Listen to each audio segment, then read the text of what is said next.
Welcome to your Farm and Home Show. I'm Kristin Hildabrand, your host, and visiting with us today is Angie High. She's with Petal Seekers Flower Farm. You know, you have perfected the set today with all your beautiful, and these are dried cut flowers. Yes. There's been more of a push lately for maybe some dried flower options. You know, they're pretty much low maintenance.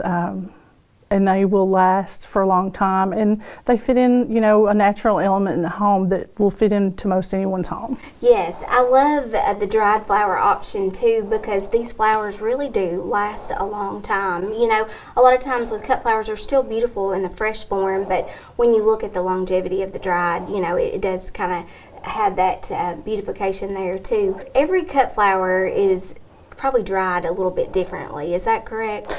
There are. Now, we usually just use a couple of ways. Most of the ones that we do just, I call it a lazy drying method, and that's like the hydrangea. And we just basically cut it when it's at peak bloom, which peak bloom can be different for lots of different flowers, but when it's fully bloomed, we put it in just a little bit of water in a vase and then let the water run out, and then a week or two later it's dried. This is the panicle hydrangea. It is, yeah. And then this one is That's the macrophylla, I think, that you can get in the colors of pink, and I know they're whites too, but we have a blue and a pink, and that's the color that it dried.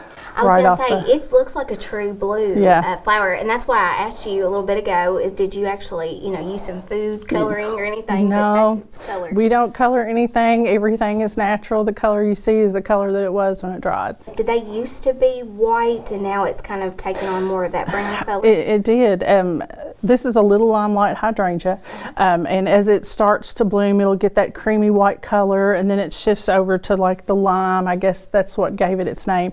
And then toward fall, you get that little antiquing that you see with that. And we harvest them when they turn toward that antiquing. Sometimes I can't get it before it gets a little brown, but I don't mind the brown.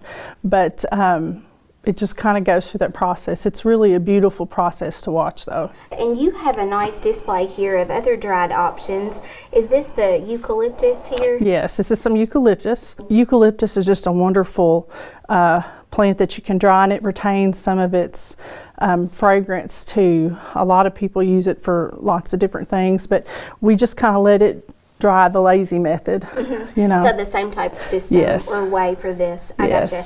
Now these wreaths that you have, they have a lot of different flowers to them as well, but still this one's nice and colorful. All these things were grown on our farm, and so we employ another method with that, just the hang and dry, which is just simple and easy. There's not a lot of cost to it, so anyone can basically do it in their home, and most everyone has the things, you know, at home to do that. You need maybe some rubber bands and a hook to hang something on, or like a string or wire. So it was pretty simple, and about 2 weeks is about all it takes for most flowers. 2 weeks. Now, whenever you do hang them, does it have to be in a certain location of your home? We keep them in our basement. I know a lot of people's basements tend to be moist, but ours is really dry. So you want a dark room, preferably something above 65 to 70 degrees, and, you know, well ventilated. And if you are in a humid environment, you can use like a de-humidifier, run a fan. Some people run box fans, but those type of practices will keep you from getting mold. You know, when it's wet, you'll get mold on some of the things. I've had that happen before when I have hung them up and I didn't make sure that the plant was completely dry. So those are some factors to consider. Is there anything unique about the celosia with drying? You know, it really is. There's so many different varieties of the, and I'm going to say it different than you. I call it celosia. I've heard it both ways. I don't know. I think it's just whatever you get used to saying.